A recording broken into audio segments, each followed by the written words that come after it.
ہر نبی کا جنت میں ایک رفیق ہوتا ہے. رفیق مانی دوست ہوتا ہے. میرا جنت میں دوست وہ ہوگا جس کا نام حضرت سیدنا عثمان غنی رضی اللہ تعالیٰ. کون ہے؟ آپ میں کسی کو دوست کہہ لوں یہ کوئی عام سی بڑی بات نہیں ہے.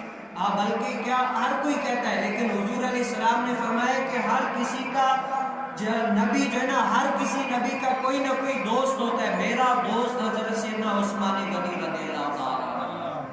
اور ایک مرتبہ حضور کریم صلی اللہ علیہ وسلم ایک پہاڑ پر جو ہے نا جلوہ گر ہوئے تھے، تو وہاں پر ایک حضرت سیدنا صدیق اکبر رضی اللہ تعالیٰ عنہ بھی تھے، عمر فاروق رضی اللہ تعالیٰ عنہ بھی تھے، اور عثمان غنی رضی اللہ تعالیٰ عنہ بھی تھے.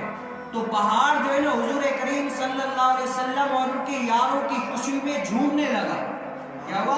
خوش ہونے لگا. تو حضور علیہ السلام نے جو ہے نا اپنا پاؤں زور سے پہاڑ پر مار کر فرمایا کہ اے پہاڑ رک جا، تیرے اوپر ایک صدیق، 2 شہید موجود ہیں. کیا ہے؟ اعلیٰ حضور علیہ السلام کو یہ کیا تھا؟ کچھ لوگ کہتے ہیں کہ غیب کی خبر نہیں ہے. کیا ہے؟ یہاں پر حضور علیہ السلام پر پہاڑ پر اپنے تینوں یاروں کی پہلے پیشن گوئی فرما کر کہتے ہیں کہ اے پہاڑ تجھ پر ایک صدیق ہے، 3 جو ہے نا شہید ہیں کھڑے ہوئے. وہ پہاڑ کیا ہوا؟ رک گیا. اور حضور علیہ السلام نے اپنے ان یاروں سے بڑی محبت فرمائی. کتنی؟ جو ان سے بغض رکھتا ہے اللہ اور اس کا رسول بھی ان سے بغض رکھتے ہیں. ایک مرتبہ ایک جنازہ لایا گیا تو حضور علیہ السلام نے وہ جنازہ نہیں پڑھا. کیا کیا؟ جنازہ لایا گیا تو حضور علیہ السلام نے وہ جنازہ پڑھا نہیں. حالانکہ صحابہ کرام رضی اللہ تعالیٰ نے عرض کی یا رسول اللہ آپ نے تو کوئی جنازہ ایسا چھوڑا ہی نہیں ہے جو نہ پڑھا ہو. ہر کوئی جنازے پڑھے، جس کسی کا بھی ہو جنازہ پڑھا ہے، تو آج آپ نے اس کا جنازہ کیوں نہیں پڑھا؟ وجہ کیا ہے؟